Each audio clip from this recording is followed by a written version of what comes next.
Super six అనేది ఎలక్షన్ల ముందు ఏదైతే స్టేట్లో ఉండే సూపర్ సిక్స్ అదే పరంగా కర్నూలుకి సూపర్ సిక్స్ అనేది నేను చాలా ఇంపార్టెన్స్ తీసుకున్నా, దాన్ని ఖచ్చితంగా నెరవేరుస్తా. సూపర్ సిక్స్లో ఉండే ప్రతి హామీని అని చెప్పి అప్పుడు మాట ఇచ్చారు. ప్రజలు దాని సూపర్ సిక్స్ కూడా చూసి నాకు ఓటేసి పెద్ద ఎత్తున మెజారిటీతో ఇక్కడ గెలిపించడం జరిగింది.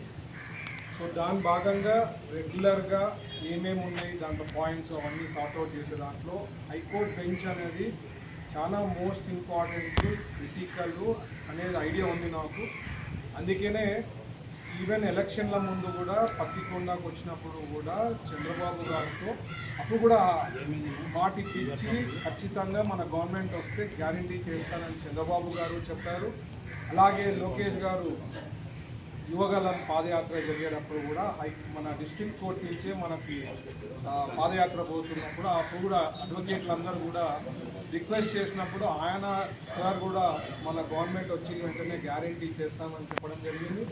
కొన్ని కారణాల వల్ల కొద్దిగా డిలే కావడం జరిగింది. ఇప్పుడు పక్కా క్లియరెన్స్ ఉంది కాబట్టి లోకేష్ గారు 90 డేస్లో కంప్లీట్ చేసి ఇక్కడ హైకోర్టు బెంచ్కి ఆర్డర్స్ తెప్పిస్తామని చెప్పడం జరిగింది.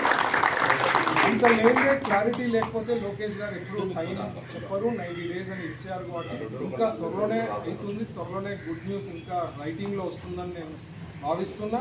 అలాగే మనకి సి క్యాంప్లో ప్రపోజల్స్ అంతా కూడా రన్ అయింది. 25 ఎకర్స్లో మనకి హైకోర్టు బెంచ్ వస్తుంది. 5 ఎకర్స్లో కలెక్టర్ కాంప్లెక్స్ ఇంటిగ్రేటెడ్ కాంప్లెక్స్ కూడా వస్తుంది. ఎందుకంటే స్పెసిఫిక్గా గవర్నర్ గారు చంద్రబాబు గారు ఇద్దరు కూడా మీరు ఎక్కడో తీసుకోపోయి హైకోర్టు బెంచ్కి పెడితే నేను ఒప్పుకోనని మరుమార్లు సారు చెప్పారు నాతో, చంద్రబాబు గారు. ఈవెన్ గవర్నర్ గారు కూడా చెప్పడం జరిగింది, భరత్ మీరు చేస్తే కర్నూలులోనే పెట్టాలా, సిటీలోనే పెట్టాలా, ఎక్కడో పెడితే మాత్రం కరెక్ట్ కాదని చెప్పడం జరిగింది. సో మనం ఐడెంటిఫై చేయడం జరిగింది. ఇంకోటి ఏమంటే హైకోర్టు బెంచ్ క్యాబినెట్లో మాట్లాడేటప్పుడు సార్కి రిక్వెస్ట్ చేసినప్పుడు చంద్రబాబు గారు ఏ రకంగా అయితే హైకోర్టు మనకి అమరావతిలో రాబోతుందో దానికి తగ్గట్టుగా హైకోర్టు బెంచ్ను కూడా ఒక మంచి మోడల్ హైకోర్టు బెంచ్ తరహా కూడా కన్స్ట్రక్ట్ చేయబోతున్నాం ఇక్కడ. So it will be wonderful అండి. ఆ హైకోర్టు బెంచ్ నుంచి గవర్నర్ గారు నాకు ఛాన్సాలు బ్రీఫ్ చేశారు. ఏదైతే కర్ణాటకలో బెంచెస్ ఉన్నాయి, ఆ బెంచ్ రాకుండా ముందు ఆ సిటీ ఎట్లా ఉండింది, బెంచ్ వచ్చిన తర్వాత సిటీ గ్రోత్ ఎట్లయింది అనేది సార్ చాలా క్లారిటీగా చెప్పడం జరిగింది. సో కర్నూలుకి స్మార్ట్ సిటీలో ఇది ఒక భాగం, స్మార్ట్ సిటీ కూడా గ్రో అయ్యేదానికి ఇది ఒక భాగం.